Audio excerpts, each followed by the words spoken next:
Dobrý den, nebo spíš ahoj bojovníci. Vítám vás u mýtů v sebeobraně a dnešním tématem je paralyzér. Proč teda točíme tohle video na téma paralyzér?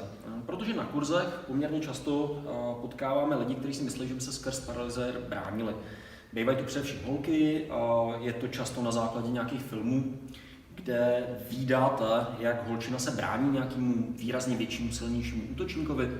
Oni někde rdousí, přitisnutá ke zdi, ona z kabelky vyndá ten paralyzér a pošle mu to někam do ruky nebo do krku. Chlapík se okamžitě sesune k zemi a tam se klepe v rámci nějakého epileptického záchvatu. A ta realita je úplně jiná. Paralyzéry, který my jsme potkali, a je to jenom moje osobní zkušenost, rozhodně jsme nevyzkoušeli všechny, které jsou na trhu, ale ty, který jsme potkali, tak ty takhle rozhodně nefungují.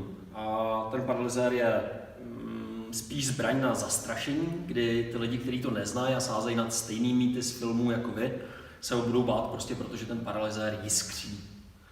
A realita toho, že byste se dotkli člověka a okamžitě se sesypal, je doslova žádná. Takže jak ten paralyzér teda ve skutečnosti funguje?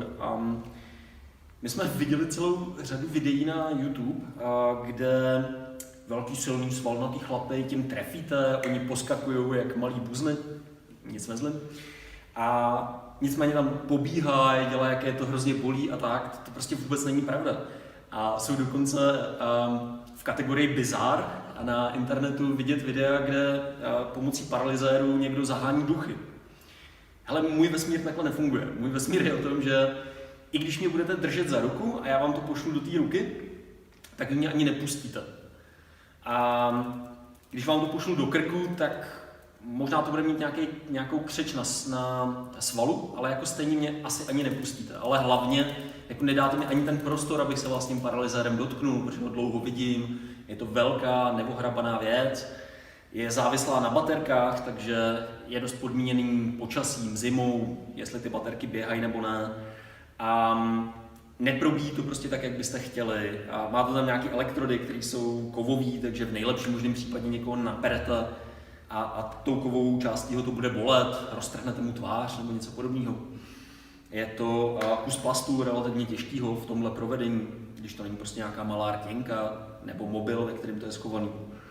A nebo naopak teda nějaký elektrický paralyzér na dobytek, něco opravdu velkého, kde je to spíš tyč a zase byste to spíš používali jako tyč nebo právě jako úderovou pomůcku. Ale na to je prostě zbytečně velký, zbytečně neohrabaný a prostě neplní tu základní funkci toho, že někoho paralyzuje elektrikou, ale tím, že má nějakou dopadovou energii. To je jediný, kde fungovat může. A hodně důležitý je u těch paralyzérů, jak jsou velký, jak daleko od sebe mají ty elektrody, a protože o to se odvíjí, jak rychlý jsou ty impulzy mezi nimi a jak to probíjí. Jinak řečeno, ty, který jsme potkali my, buď měli ty elektrody hodně blízko u sebe, jako třeba u těch rtěnek, imitací rtěnky, pak to znamená, že to o něco víc bolí, protože mezi těma jednotlivými elektrodama ta elektřina prostě probíhá rychlejc, víc to pálí, je to víc nepříjemný. Ale problém je opačný, u těch opravdu malých máte tak malý prostor mezi těma elektrodama, že to často neprojde ani u oblečení do nějaký hloubky. Takže je vlastně výhodnější, když ty elektrody jsou dál od sebe, protože mezi ně jste schopný strčit tu kůži, jste schopný to někam natlačit i přes oblečení a je větší šance, že ten impuls reálně projde. Na druhou stranu je pomalejší a ty impulzy jsou v delší frekvenci a tím pádem to o něco méně bolí.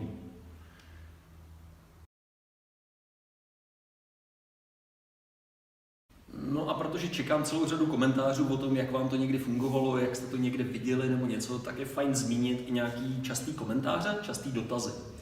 Jeden z hodně častých dotazů bude, jestli je nějaký rozdíl v té použitelnosti, když to bude mít větší počet voltů. Tyhle ty provedení se pohybují kolem 250 až 500 tisíc voltů, ale můžete na trhu najít třeba až 1 000 000 voltů. A zase zkoušel jsem je, z mýho subjektivního pohledu to rozdíl není, ty lidi nepouštějí o nic líp, takže za mě ne, rozdíl v tom není. Další pseudoargument může být, hele, kamarádka se bránila paralyzérem a zafungovalo jí to. No jasně, nic proti tomu a ono i kopnutí do rozkroku v určitém případě může zafungovat, když to perfektně načasujete, když toho útočníka překvapíte, když je to hodně bábovka, když jako neví, že to nebolí, ale jenom si to nějak natlačil do hlavy a chová se teď spíš na základě nějakého očekávání z těch filmů, tak v tu chvíli prostě se může víc leknout. Pravděpodobně kvůli tomu neskolabuje, to bych jako nečekal, i když jsou i případy policajtů, co skolabovali po tom, že někdo střelil vzduchovkou, protože si prostě vsugerovali, že jsou postřelení a proto mají odpadnout. Takže tady ta psychika hraje fakt jako důležitou roli. Ale ten reálný účinek tam prostě není, bohužel. Další argument může být, viděl jsem videa, kde ho přímo instruktoři sebeobrany doporučují. Dobře, a tady vidíte další, kde ne. To, co potřebujete, je udělat si svůj názor, vyzkoušet si ho. Ideálně na nějakém bezpečném prostředí, na nějakém tréninku s náma a si zažít ten pocit z toho paralyzéru, který prostě zdaleka není tak, jak si myslíte, že bude díky filmu. A kdybychom se vrátili k tomu, že ho doporučují přímo instruktoři, a to prostě není v tomhle smyslu žádná veličina. Jako instruktor sebeobrany v Čechách může být kdo. To znamená, dejte fakt jako pozor na to, kdo vám co má radit, jakou zkušenost má a kolik má vybojováno, nebo prostě jak tu realitu vnímá. Jestli jsou to dogmátka a jestli to jsou prostě názory na základě knížek, tradice, protože se to tak učí posledních 200 let, a nebo to sem někdo přitáhl z Izraele před 70 lety, to jako vyvinuli a cokoliv. Prostě pro mě by to jako nebyl dostatečný argument na to, abych věřil nějaký pomůcce, která mi má zachránit život. To si prostě musíte odzkoušet. A jestli to ustojíte sami u sebe, tak to pravděpodobně ustojí ten protivník. Za mě to není dost na to, abyste takhle uvažovali nad přežitím.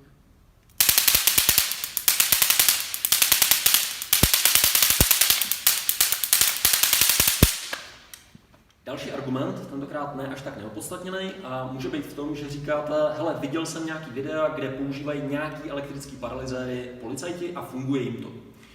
A nepleťme si pojmy s dojmy.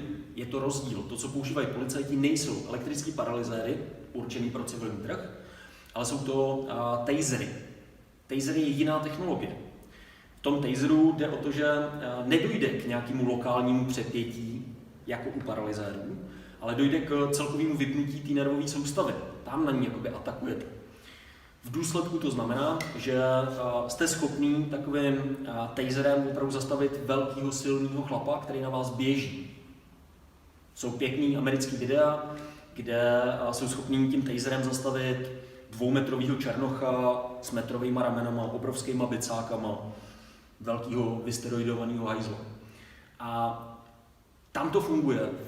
Jsou i výjimky, kdy ne, ale obecně taser funguje skvěle, velmi dobře. Ale nás se to nějak netýká, protože to prostě je jiná technologie za úplně jinou cenu, která není běžně dostupná pro civilní prostředí. To znamená, není to tohle, co nefunguje nijak, a můžete tak zkusit zastrašit psy tím, že to jiskří. Někdy to funguje, když jsou ty psy relativně v klidu, tak jo. Ale není to to, že byste tím jako snažili zastavit rozeběhlýho útočníka s nožem. To prostě paralyzér fungovat nebude. Taser, ano, je to jiná technologie.